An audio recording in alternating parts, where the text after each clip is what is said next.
Les nuages s'accumulent sur l'économie marocaine, peut-on lire dans Le Matin. Campagne agricole moyenne, croissance mondiale moins bonne qu'initialement prévue, avec des conséquences sur la demande adressée au Maroc. Crédit et investissement privé en berne, chômage élevé, consommation intérieure menacée par une hausse des prix, autant de facteurs qui pèseront sur la croissance du pays cette année, relève Le Matin. Même son de cloche pour l'économie française. Janvier démarre objectivement mal pour plusieurs motifs, écrit Le Figaro. Le quotidien français relève les 6 obstacles à la reprise de l'économie française, la chute des bourses de Shanghai et Shenzhen, l'évaporation de croissance dans plusieurs grandes zones économiques ou encore la baisse importante des cours du pétrole. 2016 sera donc l'année de la désillusion pour l'économie mondiale. La croissance pour 2016 s'inscrit dès lors dans une perspective molle, aucun grand ensemble ne tirant parti de la conjoncture. Le Monde revient sur les commémorations organisées hier sur la place parisienne. Les participants ont dénoncé le terrorisme qui a frappé la France début 2015.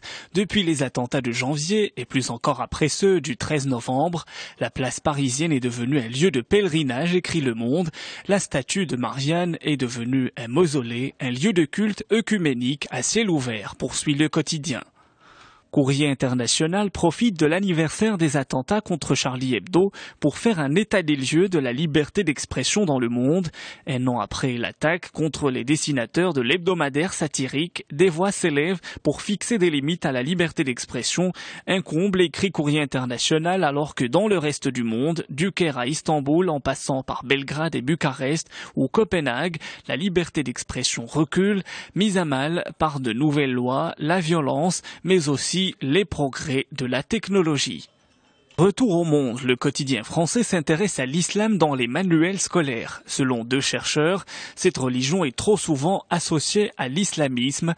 Dans les manuels scolaires, les préjugés sur les musulmans et l'islam ont la vie dure. Les chercheurs ont procédé à l'analyse lexicale de 15 manuels historiques destinés aux élèves du lycée en usage cette année, ainsi que 9 manuels destinés aux professeurs. D'une part, quand le mot islam est présent dans une réponse, il est trop souvent associé au terme attentat, islamisme, terrorisme, 11 septembre ou encore Al-Qaïda. D'autre part, cette religion apparaît comme étrangère en France, constatent les 2 chercheurs qui affirment avoir été surpris par les résultats de cette enquête. Mark Zuckerberg veut-il savoir ce qu'il y a dans votre frigo, s'interrogent les Échos. Comme chaque début janvier, Mark Zuckerberg souhaite aux utilisateurs de Facebook une bonne année. Et comme chaque début d'année, le patron du réseau social se lance un défi personnel. Pour 2016, le jeune papa a décidé de construire sa propre intelligence artificielle. Le but, passer moins de temps à gérer sa maison et plus de temps à s'occuper de son nouveau-né, Max. Dans le détail, Mark Zuckerberg voudrait que sa maison connectée réagisse à sa voix ou laisse entrer les amis qui frappent à sa porte grâce à la reconnaissance faciale. Mais n'est-il pas un peu inquiétant de se dire que si ce projet se démocratise, Facebook pourrait avoir accès à beaucoup de données sur le fonctionnement du foyer de ses utilisateurs, note Le Quotidien.